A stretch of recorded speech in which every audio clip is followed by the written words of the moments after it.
Hi, champion. It's surfer day. Okay. Let's imagine that we have a population of elk, and because they're mammals, let's imagine that they have 23 chromosomes just like we do.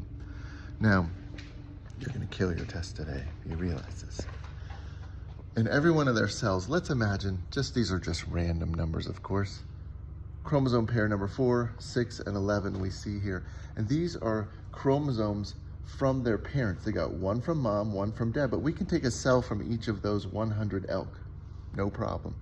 In the cell, they're gonna have 2 chromosomes, and on the chromosomes, they're gonna have genes when different forms of a gene are called, you know it, alleles. So these are alleles, or different forms of a gene. Now they could be little f, or big F, but they can potentially be different forms. So let's imagine that in the arrowhead elk population, there's 100 elk that come down to Grandma's golf course in the middle of the winter. If we took a cell from each one of them and we identified whether or not they had a dominant or recessive gene or allele at these spots that would then create a protein, because you remember, DNA to RNA to amino acids, those fold to create proteins, right? So they have this variety of alleles in the population. And let's imagine, just do the math with me here. Let's imagine that we counted. There's gonna be 200 Fs, either for thick fur or thin fur. And let's imagine, for argument's sake, that we counted 140 big Fs and 60 little Fs.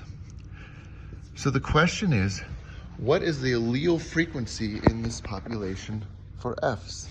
Well, out of 200, what's 140 out of 200? That's 70%, do you agree? And that's 30%. Now, here's where it gets fun. The definition of evolution is the change in allele frequencies in a population over time. So let's think about it.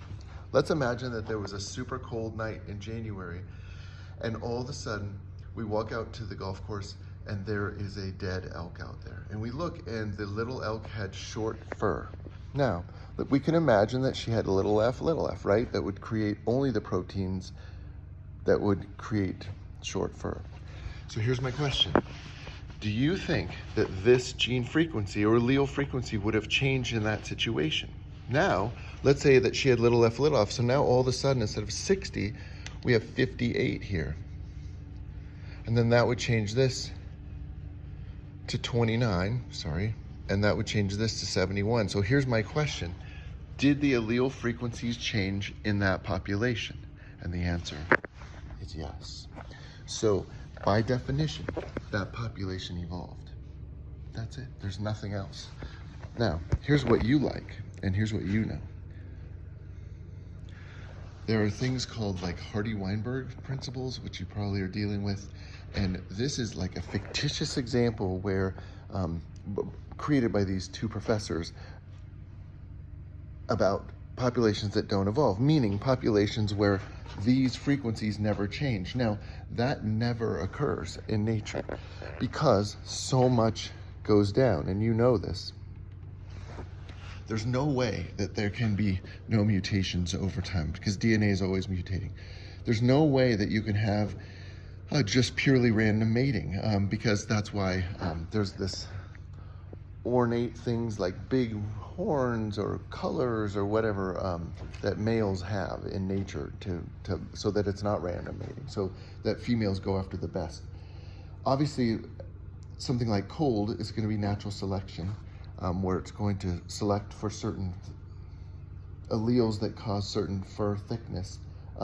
This is important. This has to do with genetic drift. If you have a tiny population size, like let's say there was only 4 individuals in the population of the arrowhead elks, sometimes there's something called genetic drift, where it's just random fluctuations in genes due to chance events, such as weather.